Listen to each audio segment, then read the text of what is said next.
بسم اللہ الرحمن الرحیم۔ السلام علیکم ناظرین، آج ہم ذکر کریں گے ذوالقرنین اور ملکہ سبا کا۔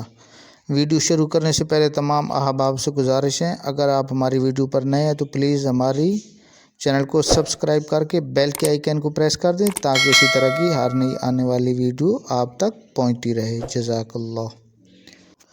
بسم اللہ الرحمن الرحیم۔ ذوالقرنین اور ملکہ سبا۔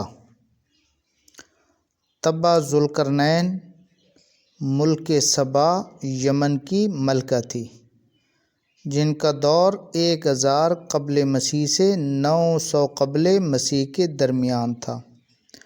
سلیمان علیہ السلام کی سلطنت کو دیکھنے یمن سے فلسطین آئی۔ قدیم دور میں یمن میں 2 سلطنتیں قائم ہوئیں، ایک سبا، دوسرا حمیری۔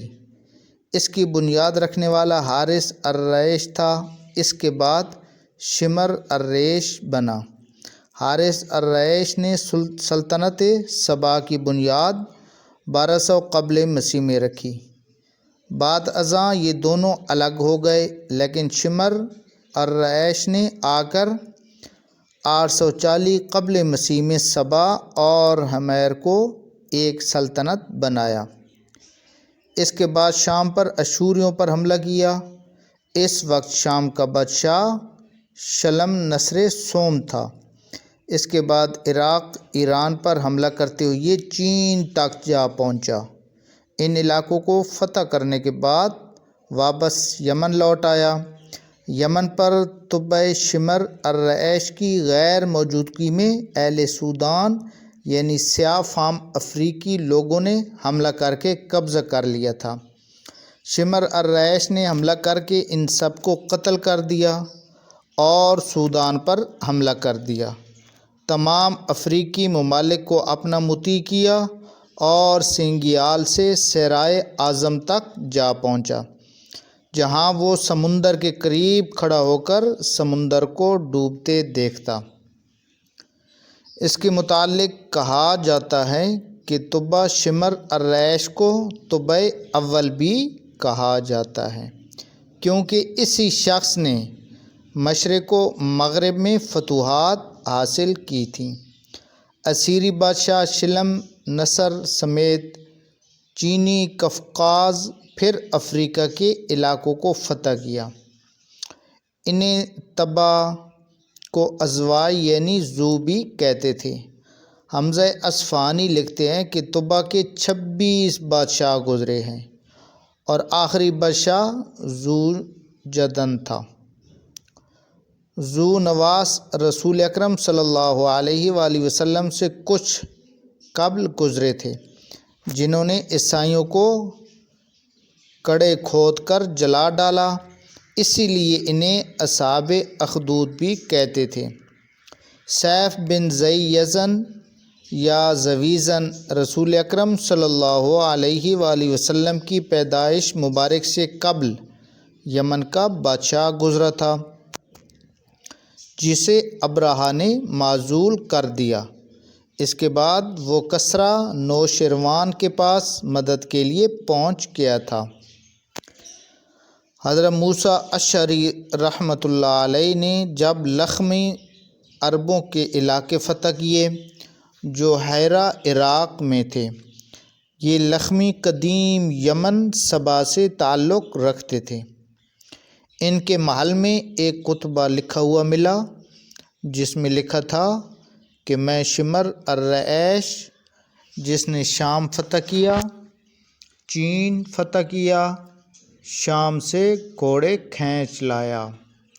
لفظ تبا کے معنی تابع کرنے والا، کیونکہ انہوں نے تمام اقوام کو اپنے تابع کیا تھا۔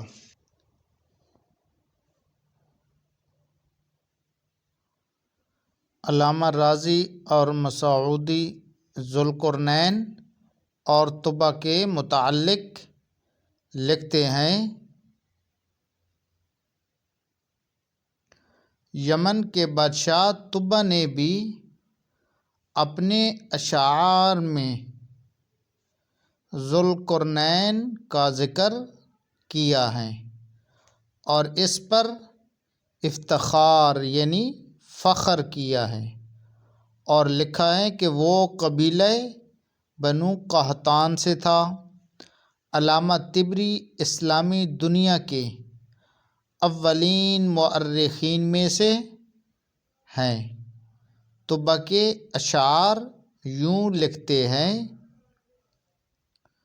مجھ سے قبل، یہ طبا نے وہ اشعار جو ذوالقرنین کے بارے میں طبا نے لکھے تھے، ان کو علامہ طبری رحمۃ اللہ علیہ نے یوں لکھا ہے کہ مجھ سے قبل ذوالقرنین مسلمان اللہ کا ایک مطیع بادشاہ تھا۔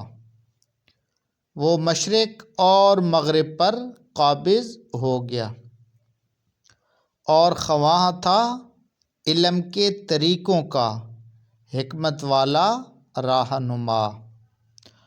اس نے آفتاب کے ڈوبتے وقت اس کا وقت دیکھا کہ کیچڑ کے چشمے میں ڈوب رہا ہے۔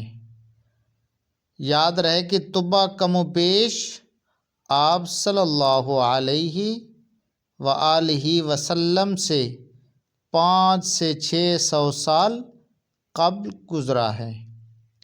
یہ اشعار قرآن کے نزول سے 500-600 سال قبل کے ہیں۔ جس طرح ذوالقرنین کے متعلق قرآن کریم فرقان حمید میں ارشاد ہوا، طبا ربیع بن نصر کہتا ہے کہ ذوالقرنین سے قبل میری پھوپھی بلقیس ملکہ رہ چکی تھی۔ یہ وہی ملکہ ہے جس کو ملکہ سبا بھی کہتے ہیں۔ وہ ملک سبا کا تھا، اس کی جو ملکہ تھی اس کا نام ملکہ بلقیس تھا۔ تا وقت کہ اس کے پاس ہدہد پہنچا۔ ہدہد وہ پرندہ جو حضرت سلیمان علیہ السلام کے لشکر میں سے تھا۔ اس طبا کو ربیع بن نصر بھی کہتے ہیں۔ تاریخ طبری میں طبری لکھتے ہیں، شمر الریش وہ واحد انسان تھا جس نے چین فتح کیا، اور سمرقند شمر اسی کے نام سے منسوب ہوا کیونکہ سمرقند کی بنیاد اسی نے رکھی۔ شمر کا قصیدہ یوں ہے: میں شمر ابو کرب یمانی ہوں، میں یمن اور شام سے گھوڑوں کو کھینچ لایا ہوں تاکہ ان ذلیل قوموں اور غلاموں پر حملہ کر سکوں جنہوں نے ہمارے خلاف بغاوت کی۔ چین کے سامنے تک عصم اور یام تک، پھر انہی کے علاقوں میں اپنی ایسی حکومت چمکائی کہ کوئی غلام سر نہ اٹھا سکے گا۔ ان تمام شواہد سے یہ واضح ہو جاتا ہے کہ ذوالقرنین کوئی اور نہیں شمر الریش ہی تھا جس کا لقب ذوالقرنین پڑا، کیونکہ قرآن مجید فرقان حمید اور تورات سامیوں کی طرف ہی اشارہ کر رہی ہے۔ سب سے بڑھ کر طبا تمام کے تمام یہودی گزرے ہیں۔ ربیع بن نصر خود یہودی تھا۔ اس کے پاس 2 یہودی عالم بھی تھے جو اسد اور کعب کے نام سے مشہور تھے۔ ذو النواس بھی یہودی، حتیٰ کہ سیف بن ذی یزن جس پر ابرہہ عیسائی حبشہ نے حملہ کر کے اسے کسرۂ نوشرواں کے پاس پناہ لینے پر مجبور کر دیا، حمیر کے معنی سرخ کے ہیں، کیونکہ سودان کے حبشی یمن کے بادشاہوں کو سرخ رنگت کی وجہ سے حمیری اور یمنی حبشیوں کو سودان سے افہام پکارتے تھے۔ سد مارب کا بند سب سے پہلے طبع اول حارث الریش نے بنایا۔ یاجوج ماجوج کا بند یمنی مارب بند سے بہت ملتا جلتا تھا، کیونکہ یمنی بابلی قدیم دور میں تمدن کے عروج پر پہنچ چکے تھے۔